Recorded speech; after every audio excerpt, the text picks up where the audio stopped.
Ya, pada bagian ke-6 ini, topik ke-6 kita akan mendiskusikan mengenai sistem pemerintahan. Sistem pemerintahan secara teoritis adalah ketika kita mendiskusikan mengenai bagaimana hubungan antara eksekutif dengan parlemen atau eksekutif dengan legislatif. Atau ada juga yang memperluas sistem pemerintahan negara ketika kita mendiskusikan mengenai hubungan antara eksekutif, legislatif, dan yudikatif dalam beberapa hal. Nah, kita batasi saja bahwa sistem pemerintahan yang dimaksud adalah ketika kita berbicara tentang bagaimana hubungan antara eksekutif sebagai kepala pemerintahan dengan parlemen. Nah, secara teori ada dua yang besar. Yang pertama adalah sistem pemerintahan presidensil dan yang kedua sistem pemerintahan parlementer. Sistem pemerintahan presidensil mempunyai ciri-ciri. Pertama, jabatan kepala pemerintahannya, presidennya itu bersifat tetap. Dia fixed term. Misalnya Indonesia 5 tahun, kemudian Amerika 4 tahun, dipilih secara berkala.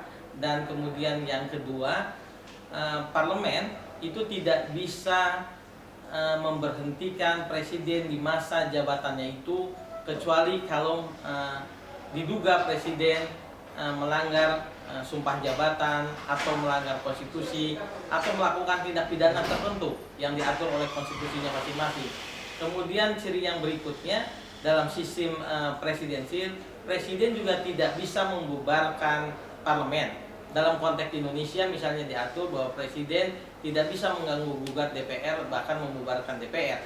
Nah, sebaliknya atau yang berikutnya, sistem pemerintahan parlementer mempunyai ciri-ciri kepala pemerintahannya biasanya dikenal dengan sebutan Perdana Menteri, Prime Minister, itu dipilih oleh mereka, oleh parlemen legislatif yang menguasai mayoritas parlemen. Dan umumnya kepala pemerintahan atau Perdana Menteri itu adalah pemimpin partai atau yang ditunjuk oleh partai pemenang atau yang menguasai mayoritas parlemen. Nah, di masa itu ciri yang berikutnya, di masa antar jabatan periode pemerintahan di dalam sistem parlementer dimungkinkan ada mosi tidak percaya ketika Perdana Menteri tidak menjalankan kewajibannya dengan baik atau kebijakan-kebijakannya berbeda dengan pandangan mayoritas parlemen, maka parlemen bisa meminta Perdana Menteri dengan mosi tidak percaya untuk mundur.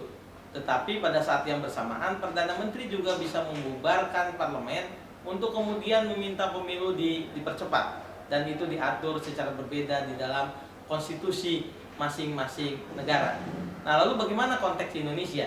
Indonesia sebagaimana yang dipahami menganut sistem pemerintahan presidensil. Karena apa? Karena Indonesia mengenal mekanisme pemilihan presiden dengan jangka waktu yang tetap. Presiden Indonesia, presiden yang dipilih selama 5 tahun dan di masa 5 tahun itu menjalankan tugasnya. Presiden Indonesia juga tidak bisa membubarkan parlemen, legislatif dalam hal ini DPR dan DPD juga.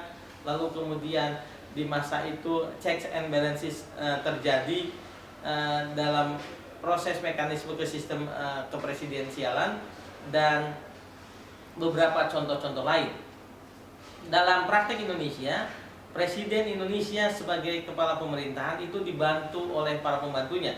Pertama, bersama-sama dengan wakil presiden yang juga merupakan pembantunya dalam tanda petik. Lalu kemudian pasal 17, presiden juga dibantu oleh sejumlah menteri yang dipilih, diangkat oleh presiden, bahkan diberhentikan juga oleh presiden. Itu sebagai bagian dari sistem pemerintahan negara Indonesia. Nah, Presiden Indonesia sebagai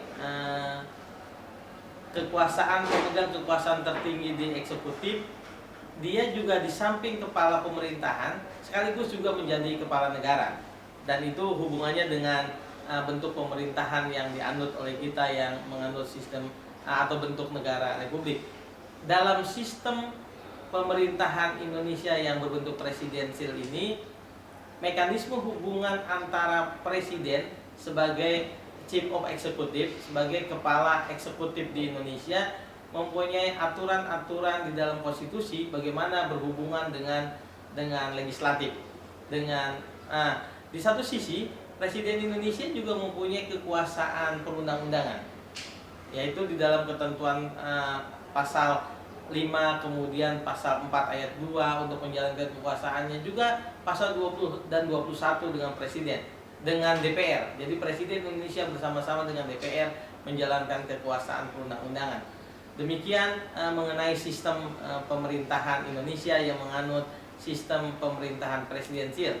Dalam praktek ketatanegaraan, sejarah ketatanegaraan Indonesia, Indonesia pernah juga menganut sistem presidensial yang semi presidensial atau kuasi presidensial, bahkan semi parlementer disebut oleh beberapa ahli.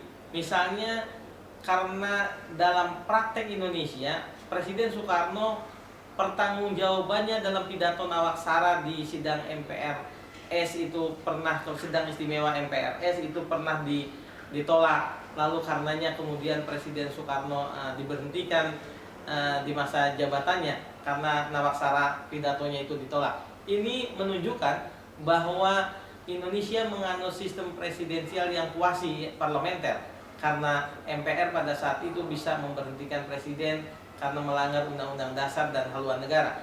Begitu juga ketika Presiden Soeharto di masa periode jabatannya yang terakhir, hasil pemilu tahun 1997, di tahun 1998 beliau dipaksa untuk mundur oleh gerakan reformasi yang dipelopori oleh mahasiswa, tetapi Presiden Soeharto tidak memilih untuk disidang istimewakan untuk diberhentikan oleh MPR. Presiden Soeharto memilih untuk mengundurkan diri.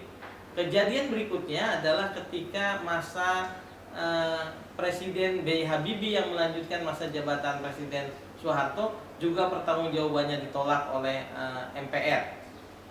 Berikutnya Gus Dur Abdurrahman Wahid, yang di masa jabatannya ia kemudian dipaksa untuk berhenti juga dalam sidang istimewa MPR, dan kemudian Gus Dur memberikan perlawanan terhadap MPR. Karenanya kemudian pada masa itu muncul gagasan untuk melakukan perubahan Undang-Undang Dasar 1945.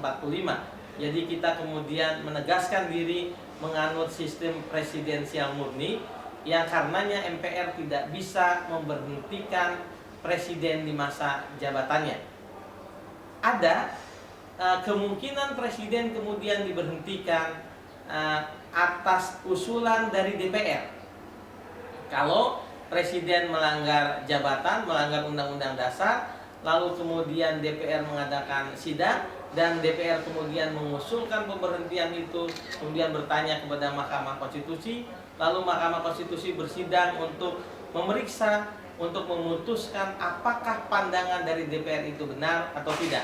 Kalau Mahkamah Konstitusi sepakat dengan usulan DPR, lalu kemudian diserahkan kepada mekanisme sidang MPR, dan di sidang MPR itulah ditanyakan. Mekanisme pemakjulan seperti ini agak sulit, dan ini memang disiapkan, diadakan karena pengalaman beberapa presiden Indonesia dalam sistem presidensial yang kuasi parlementer itu diberhentikan sebelum masa jabatannya. Saya pikir itu. Terima kasih.